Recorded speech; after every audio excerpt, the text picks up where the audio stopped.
I am Ryan O'Hara, VP of Member Services of Seven Figure MSP. And I just want to talk a little bit about my journey because I know that a lot of you are probably going through similar things that I went through. So before I came here to Seven Figure MSP, I had an MSP of my own. I was a member of Seven Figure MSP, and I went through this journey of scaling that ultimately brought me to Seven Figure MSP to scale my business, and then took me down the path that led me to become an employee of Seven Figure MSP.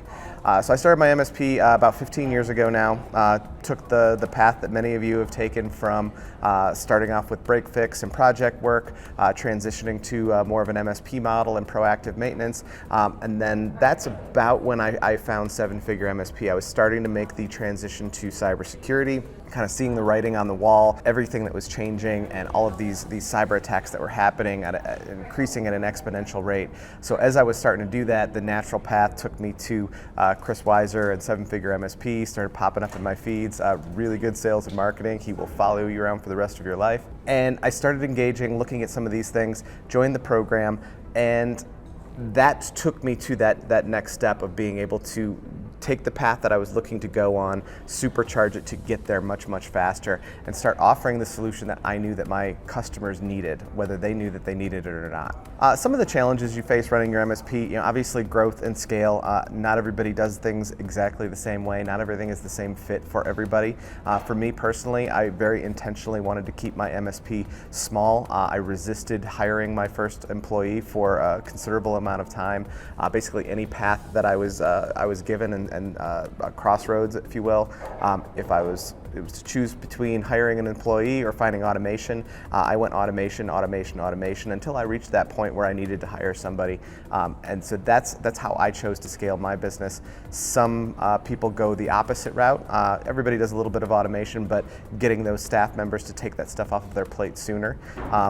But the path that I went, it was a little bit of a struggle because I did put more on my plate to try and do this. But I also chose to do things very strategically with those automations of trying to get these, use those automations to take things off of my plate to give myself more time for sales and marketing, because especially as a smaller MSP, as you're scaling, nobody's going to sell your business the way that you do. And it's really, really important that you're the one having those conversations with customers, because they're not buying what you're selling at that stage. They are buying you and what you are talking about and the whys that you're doing those things. So the way that the program helped me do this was by having a community of individuals who have been at different stages of this business, different approaches, different tactics for this, and taking all of that information in to help me better make those business decisions for my business. So using the experiences of others, both their successes and their failures, and inputting that into my decision-making process to see.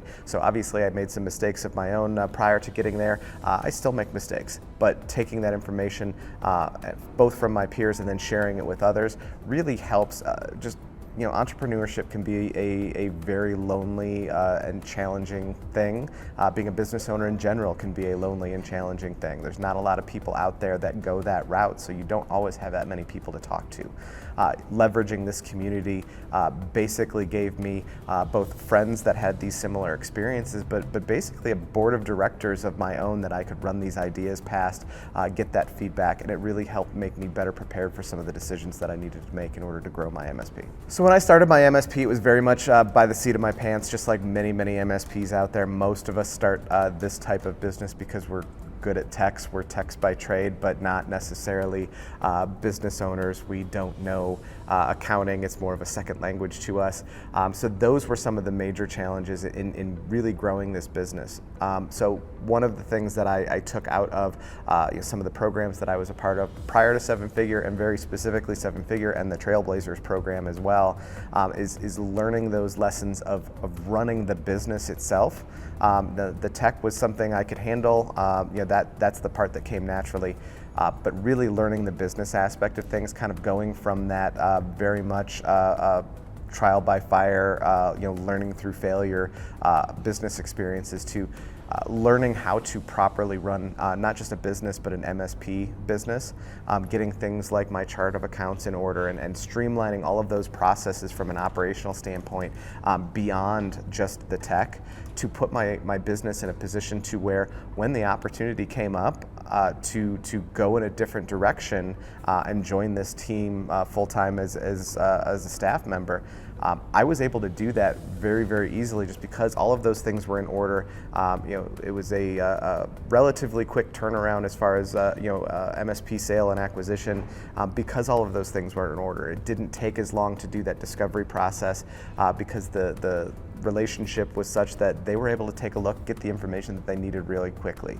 A lot of MSPs struggle with that business side of things, and when something comes up, whether they need to sell, decide to sell, investigating what their business is worth, they're not in a position to even have that information available to be able to evaluate and figure out how much their MSP is worth to do something like that. So I very much learned a lot of the business aspects of things that really helped make that sale quick and easy. So to kind of summarize everything, the trials, the tribulations, the things that I've learned over the years, a couple of the things that I would say are the most important lessons that I learned. One, don't lose sight of the business aspect of things. We obviously have to provide that service delivery, that technical resource that is what we built our business around, but you need to still know how to run a business because otherwise you're just basically doing ticket by ticket and not, I would argue that you're not even really running a business at the end of the day. So really make sure that you focus on the business side of things, because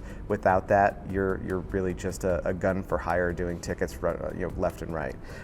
Two, sales and marketing is mission critical. You are never going to grow your business just by that accidental referral growth. Referrals are great. You're never going to run out of those, but it's not going to ever allow you to grow your business at the rate in which you need to in order to keep things going. The number of MSPs that I've seen who just relied on that referral-based business either ended up getting acquired and out of the game entirely, or you lose a couple of big customers, and if you're only worrying about that referral business, you can't keep up with that type of churn. We run into things like pandemics, global pandemics, right? That affected everybody's business. They didn't see it coming. They didn't know.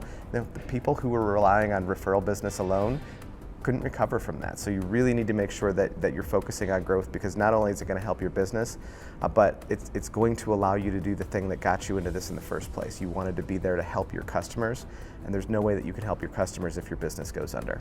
If you've enjoyed my story, if you've taken a little bits and pieces out of this, if any of this sounded familiar, please let me know and comment below, and I'd love to have a conversation with you and find out a little bit more and see how we can help. Plus, to learn how to take your MSP from support focused to cybersecurity focused in 30 days or less, click below to grab the link to get the guide to help you do that. Thanks for watching. If you like this video, make sure you share, like, and comment below.